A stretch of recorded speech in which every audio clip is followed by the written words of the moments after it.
Eh bien salut à tous. Alors comme vous pouvez le constater, on se retrouve dans un nouveau format vidéo. Pourquoi? Parce que j'ai envie de changer, tout simplement. Bon, c'est pas un concept de moi, vous vous en doutez, beaucoup de youtubeurs le font, j'ai envie de le faire aussi. J'espère que ça vous plaira et je vous invite à faire des retours. Alors j'imagine que vous avez tous déjà entendu parler ou vu le film Split. Bonjour, je m'appelle Hedwig, j'ai des chaussettes rouges.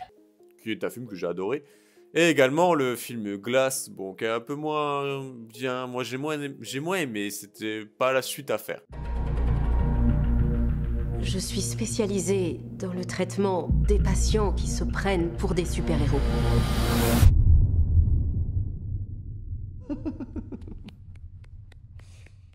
Félicitations.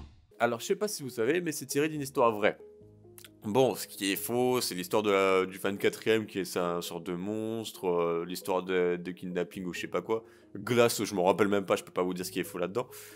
Mais ce qui est vrai, c'est qu'une personne avec 24 personnalités a déjà existé dans ce monde.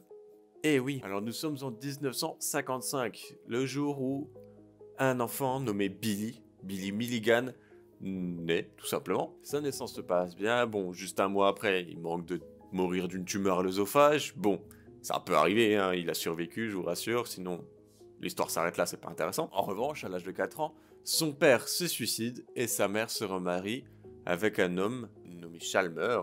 Cet homme est un peu dérangé sur les bords, il fait des choses bizarres, il bat beaucoup Billy, il vient même à l'âge de 8 ans violer Billy. Il vient même un jour à enterrer Billy vivant, avec uniquement un tuyau relié à sa bouche pour respirer. Et dans ce tuyau, pour le nourrir et le faire boire, il lui mettait des asticots vivants et il pissait directement dans le tuyau. Donc vous imaginez le pauvre Billy ce qu'il a dû subir. Et bien sûr, il n'avait pas le choix d'avaler. Ça venait tout dans sa bouche. Ça devait être horrible. Dû à son enfance difficile, Billy vient rapidement à souffrir de troubles dissociatifs de la personnalité. Donc caractérisé par une discontinuité de l'intégration normale de la conscience, de la mémoire, de l'identité, de l'émotion, de la perception, de la représentation du corps et du comportement. Déjà à l'âge de 4 ans, Billy montrait des signes de multiples personnalités. Donc il avait deux autres personnalités qu'on avait recensées. Kristen, une fille dyslexique de 3 ans, qui apparaissait seulement quand Billy se faisait disputer ou punir. Donc c'était un peu un souffre-douleur. Et puis on avait également Sean, qui lui apparaissait de manière totalement aléatoire. Vraiment, il était là en mode je me balade dans la rue, pouf, hop, ah, il apparaît. Et il émettait régulièrement un bourdonnement étrange avec sa bouche, genre un... Parce que...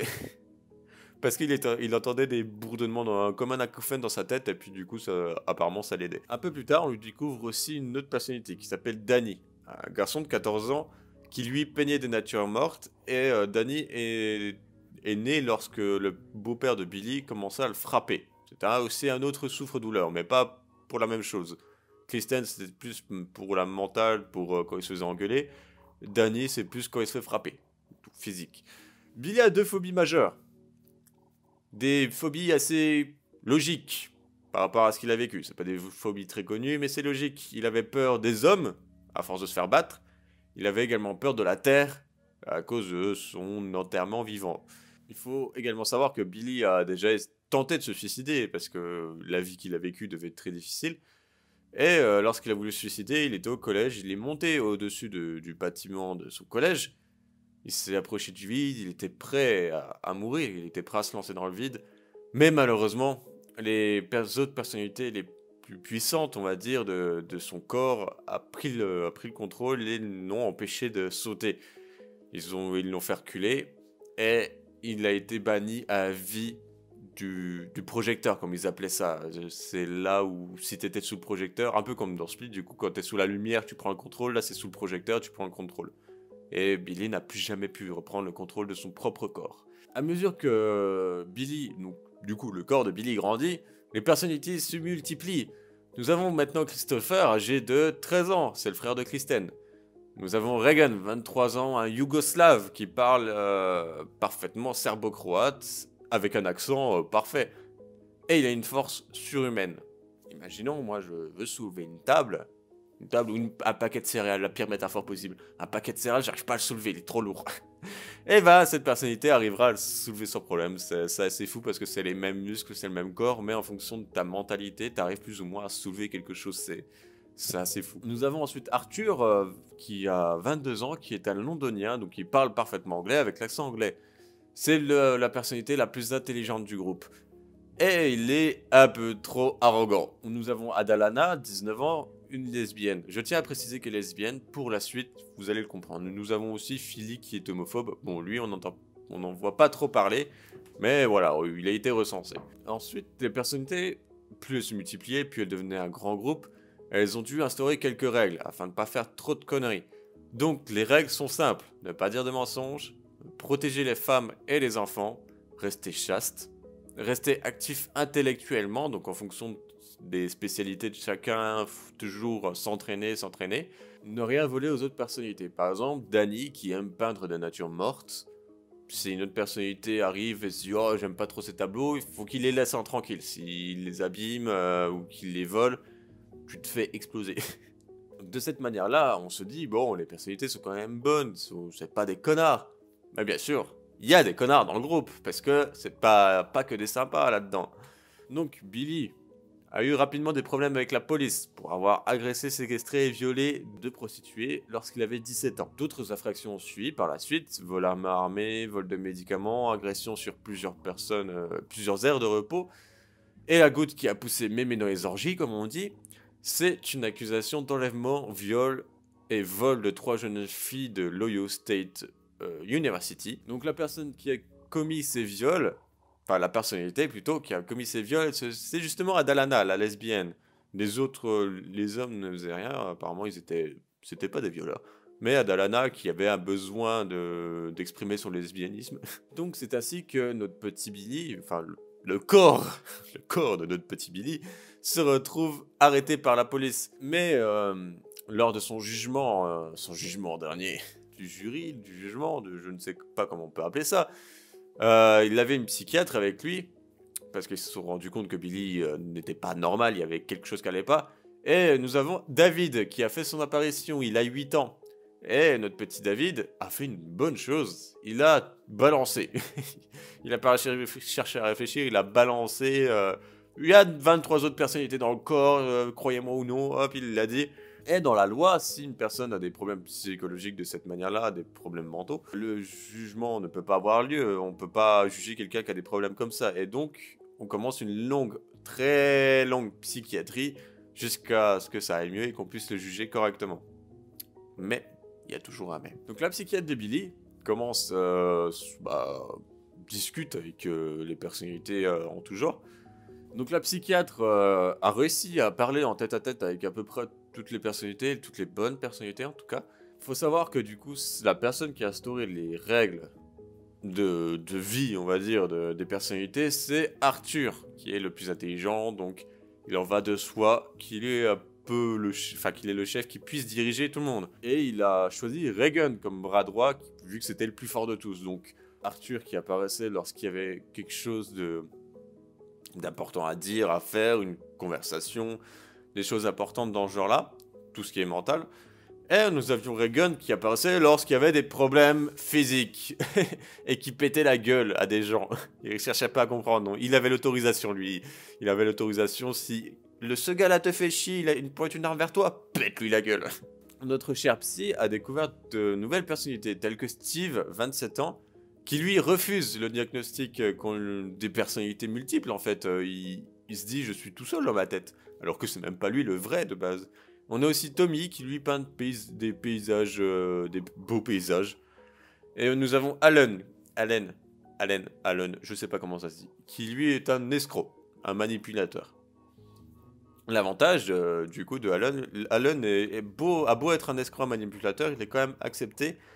Parce qu'il a tout simplement une capacité de ses mains. Il est capable d'assouplir ses mains. Par exemple, quand il s'était fait arrêter, ils lui ont mis les menottes.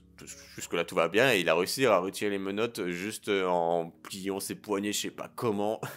C'est il est capable de rendre son corps hyper souple. C'est impressionnant parce que sachant que ce corps, c'est toujours le même, mais certains arrivent à le rendre souple, d'autres plus forts, d'autres plus intelligents. C'est un truc de dingue. Donc il y a exactement 10 personnalités gentilles qui sont autorisées à être au projecteur et 13 qui sont mauvaises et qui font que des conneries et qui ont été refusées, qui sont interdites du projecteur, comme Adalada par exemple. Donc comme vous avez pu le constater, il manque une personnalité. Une seule. Le fameux monstre de Split. Notre psychiatre, qui a réussi à vraiment être pote. C'est la poteau de la street. Elle a réussi à devenir amie avec les bonnes personnalités, ou en tout cas à bien s'entendre avec. Et c'est là que la 24e personnalité fait son apparition. Alors, ça va être un peu cliché, mais il l'appelait le professeur. Quoi, le professeur? Eh bien, il savait tout. Il savait clairement tout. Il savait, parce que les personnalités, en général, quand elles prenaient quand elles n'avaient pas le contrôle du corps, elles savaient pas ce qui se passait. Et quand elles prenaient le contrôle du corps, elles arrivaient à un endroit, elles se disaient, mais qu'est-ce que je fous là? Pourquoi je suis là? Qu'est-ce qui s'est passé? Le professeur, lui, il a jamais pris le contrôle du corps. Enfin, sauf cette fois-là, du coup. Mais avant, il avait jamais pris le contrôle du corps, mais il voyait tout. Il savait tout ce qui se passait. Et une fois qu'il a pris le contrôle, il a observé la psychiatre, tout simplement. Il a observé la psychiatre et il s'est dit, bon, elle, c'est pas une mauvaise personne, je peux lui parler. Et donc, il est arrivé, il lui a expliqué la vie de Billy, du début jusqu'à la fin.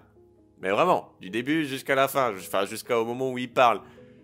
Et du coup, grâce à l'aide à la fois de la psychiatre et du professeur, ils ont réussi à fusionner, comme ils disent, fusionner des personnalités. Donc, c'est-à-dire, par exemple, nous avons celui qui peint les natures mortes et celui qui peint les paysages, ils ont des points communs. Donc, on va les assembler. Et on obtient une personne qui peint des paysages et des natures mortes en même temps. Et petit à petit, ils ont réussi à descendre le nombre de personnalités. Donc, je sais pas jusqu'à combien ils ont réussi à descendre, je sais pas du tout. Mais ils ont bien géré, plus ils avançaient, plus le temps avançait. Ça a pris des années, ça a pris hyper longtemps. Mais plus ils avançaient, plus ils arrivaient à réussir à reformer un Billy digne de ce nom. Même si j'imagine que si on retrouve Billy un jour, il serait mort le machin, c'est une coquille vide. Le machin, il a pas vécu pendant tant d'années, il revient à la vie, il fait « Ouah, attends, la dernière fois j'avais 12 ans, aujourd'hui j'ai 40 ans, il s'est passé quoi ?» Tout se passait bien jusqu'à maintenant, mais malheureusement... Une bonne chose n'arrive jamais sans une mauvaise chose. Et qu'est-ce qui s'est passé? Eh bien, les médias se sont mêlés de tout ça. Les médias, ils étaient pas d'accord. Ils disaient non, non, c'est pas vrai. Il a pas plusieurs personnalités. Il fait semblant. Il fait semblant pour pouvoir éviter d'aller en prison et rester tranquillement dans son hôpital psychiatrique. Même si je pense qu'un hôpital psychiatrique, c'est pas forcément hyper bien. Mais apparemment, c'était mieux que la prison. Et les médias ont tellement publié ça dans les journaux, ils ont balancé ça à la radio, ils ont balancé ça partout. Et finalement, les médias, les gens qui croyaient, enfin qui écoutaient plus les médias qu'autre chose, ont fini par tous être contre Billy. Et à force, cette pression a détruit Billy, il s'est fractionné en 24 personnalités. Et au final, il est mort dans l'hôpital psychiatrique, ils n'ont rien pu faire pour lui. Malheureusement, ça s'est passé comme ça. Donc en conclusion, notre petit Billy qui a vécu pas mal de mauvaises choses, alors que c'était une bonne personne, enfin après, en tout cas à son enfance, on ne sait pas comment serait devenu Billy au fil du temps. Mais Billy était une bonne personne au début, il avait des bonnes personnalités malgré tout. Il a commis des crimes, c'est pas vraiment de sa faute, c'est la faute des autres personnalités, et finalement... au moment où il allait réussir à devenir une bonne personne, il allait être jugé. Je sais pas s'ils auraient, enfin si ce serait redevenu une bonne personne, enfin un Billy, une seule personne, un seul Billy, on n'a qu'un Billy. Je sais pas s'il serait jugé en tant que meurtrier ou non, mais dans tous les cas, il était sur le point de commencer à vivre une vie à peu près normale, et les médias ont tout détruit. Alors, faut savoir que la psychiatre, du coup, grâce au professeur, elle a pu écrire un livre d'environ 500 pages. Je l'ai lu il y a 2-3 ans. Franchement, c'est génial, génial. Je le conseille à ceux qui aiment lire, je le conseille, c'est exceptionnel. Bon, et bien voilà, on a fini avec notre fameux Billy.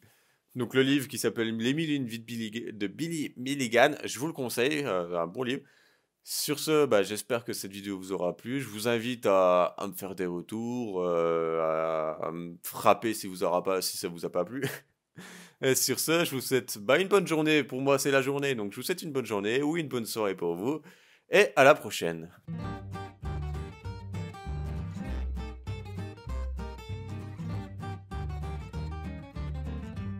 Bon, voilà, je viens de finir le montage de la vidéo. Ça m'a pris pas mal de temps.